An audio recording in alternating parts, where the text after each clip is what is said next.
Actor Tony Danza. Well, he's enjoying his third season on that wonderful hit series, Who's the Boss? After winning all of our hearts when he played in Taxi. Tony started his career actually as a boxer, which is probably why he's in such good shape on Who's the Boss. The tragic life of Tony Danza from Who's the Boss. You've seen him light up the screen in Taxi and Who's the Boss. But what if Tony Danza's off-screen life was a battlefield of hidden struggles and unspoken sorrows? What were the true reasons behind his divorces?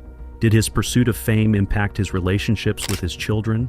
And what is the story behind the incident that almost killed him? The answers to these questions will change everything you thought you knew about this iconic actor. Early life. Tony Danza didn't have the easiest start in life. Born in Brooklyn, New York in 1951, Tony's parents weren't exactly rich. His mom was a bookkeeper, and his dad worked as a garbage collector. Tony's family had deep roots in Italy. His mom was an immigrant, and his dad's family came from the sunny region of Campania. That Italian heritage would shape Tony's personality in a big way. He spent his childhood on the streets of Brooklyn, a place where you had to be tough. Street fights were common, and young Tony learned to take care of himself fast. He wasn't afraid to throw a punch if he needed to. But Tony wasn't just tough. He also had a younger brother, Matty Jr., who would grow up to own a restaurant in Los Angeles. The two brothers shared a close bond, even though their lives would take them in very different directions. When he was 14, his family packed their bags and moved to Malvern, a quieter spot on Long Island. School wasn't exactly Tony's strong suit. He wasn't the kind of kid who spent hours hitting the books, but he was a natural athlete, and his wrestling skills were top-notch. That's how he scored a ticket to the University of Dubuque, a college in Iowa. Tony's original plan was to become a teacher after graduating with a history degree in 1972. But life had other plans. Teaching jobs were hard to come by, and Tony found himself at a crossroads. He wasn't sure what the future held, but he knew he wasn't going to give up easily. Back home after college, Tony's life took a surprising turn. In 1975, his friends decided to play a little joke on him. They signed him up for a Golden Gloves boxing tournament, thinking it would be a good laugh. But the joke was on them. Tony, the guy who wasn't afraid of a street fight, turned out to be a natural in the ring. He fought his way to the semi-finals, surprising everyone, including himself. That experience lit a fire in Tony.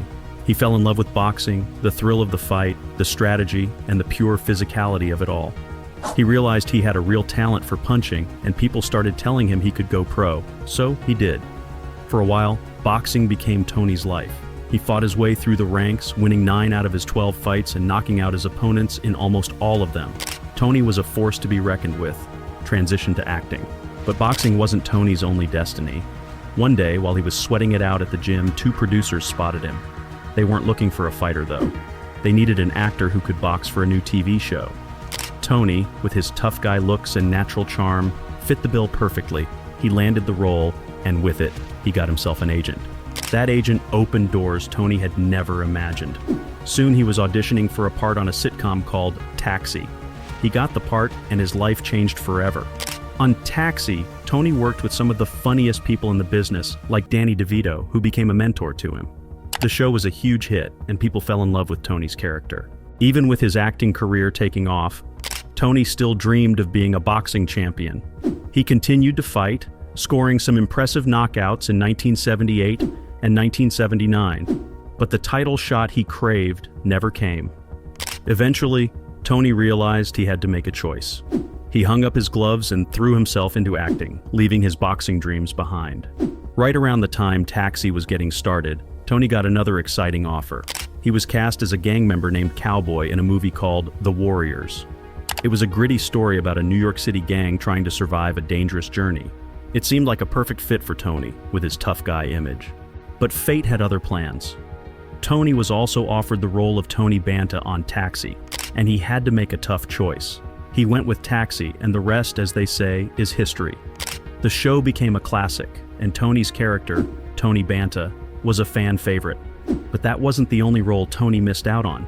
He was also cast as the dad in a sitcom called Sebastian Says. It was based on the life of comedian Sebastian Maniscalco. Tony even filmed the pilot episode, but the show never got picked up. It just goes to show that even for a talented guy like Tony, not every opportunity leads to success. Tony's big break came in 1984 when he landed the lead role on Who's the Boss? He played Tony Michelli, a single dad and former baseball player who worked as a housekeeper. It was the perfect role for Tony, showcasing his charm, humor, and good-hearted nature. But things almost took a dramatic turn before the show even started. Just 2 days before filming began, Tony found himself in a bit of trouble. He got into a scuffle with a bouncer at a hotel and ended up facing possible jail time. Can you imagine Tony Michelli behind bars? Thankfully, the judge saw it differently. Instead of sending Tony to jail, he sentenced him to 250 hours of community service. Tony was relieved, to say the least. He dodged a bullet and was able to start filming Who's the Boss right on schedule. Who's the Boss wasn't just a hit, it was a phenomenon. The show ran for an amazing 8 seasons, from 1984 to 1992, and people couldn't get enough of it. It was one of the most watched shows on TV at the time, and it broke all sorts of records when it went into syndication. This time, Tony wasn't just a supporting actor like he was on Taxi. On Who's the Boss, he was the main man, the star of the show. And he shined in that role. His performance as Tony Michelli earned him 3 Golden Globe nominations, a pretty big deal in the acting world. The show also gave Tony his first chance to direct, which was a whole new challenge and opportunity for him. Tony wasn't just an actor on Who's the Boss. He was invested in the show's success. He took pride in it, and he used his influence to help shape the show's creative direction. It was a true labor of love, and that passion translated into a hit series that people still fondly remember today. You might be surprised to learn that the writers of Who's the Boss originally planned for Tony Michelli and his boss, Angela Bauer, to end up together. But Tony, the actor, had a different vision for his character. He thought the heart of the show was about 2 people who were drawn to each other but didn't end up as a couple. And that's exactly how the series ended, with a hint of possibility but no definite romance. But the story might not be over just yet. Tony and Alyssa Milano, who played his daughter on the show, are working on a sequel series for Amazon's Freevee streaming service. They announced the project back in 2020, and it's been facing some delays, but it's still in the works. Tony told ET Canada that they're just waiting for the writers to finish the script. So who knows? Maybe we'll finally get to see what happened between Tony and Angela all those years later. Tony's hard work and talent didn't go unnoticed. In 1988, he received a star on the famous Hollywood Walk of Fame. It was a big honor, a symbol of his success and impact on the entertainment industry. Movies and theater. But Tony's career wasn't limited to TV.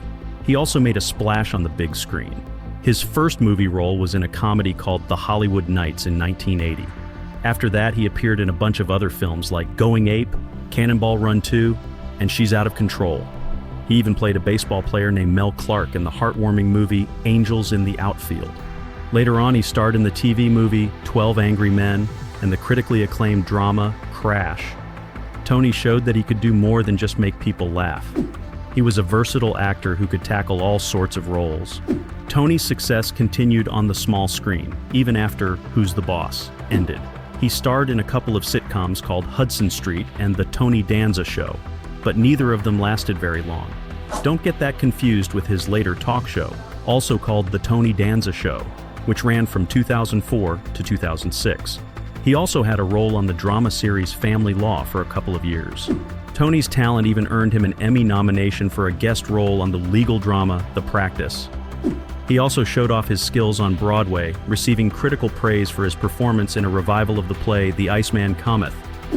Tony's charm and wit made him a natural fit for hosting, and from 2004 to 2006, he had his own talk show, simply called The Tony Danza Show. Filmed right in his hometown of New York City, the show was a fun, lively mix of interviews, performances, and Tony's own brand of humor. But hosting a talk show wasn't always smooth sailing. In 2005, Tony found himself in a bit of a scrape during a go-kart race with NASCAR driver Rusty Wallace. Tony's kart flipped over and neither of them was wearing a helmet. Luckily, they both walked away unscathed. But Tony didn't let that scare him off.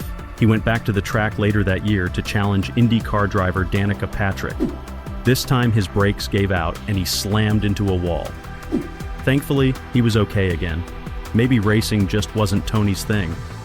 In 2006, after 2 years on the air, The Tony Danza Show came to an end.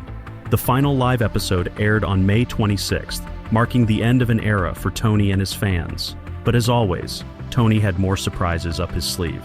Tony's talent wasn't just for TV and movies. He also conquered Broadway, the biggest stage in the world.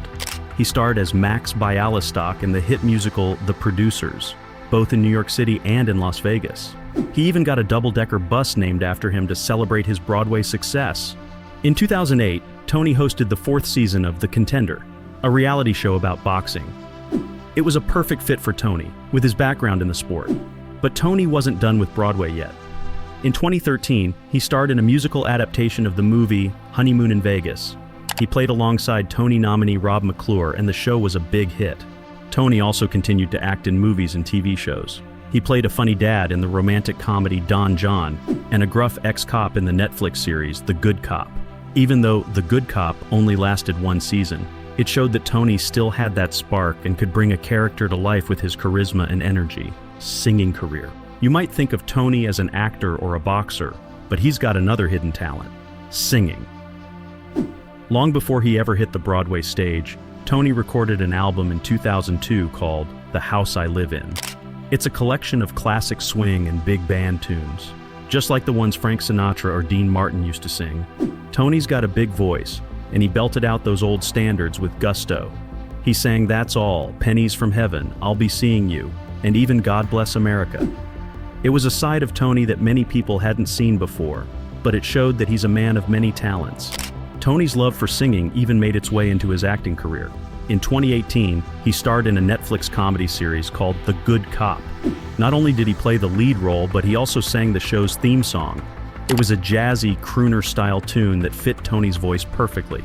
The funny thing is, Tony didn't even know he was going to be singing the theme song until the last minute.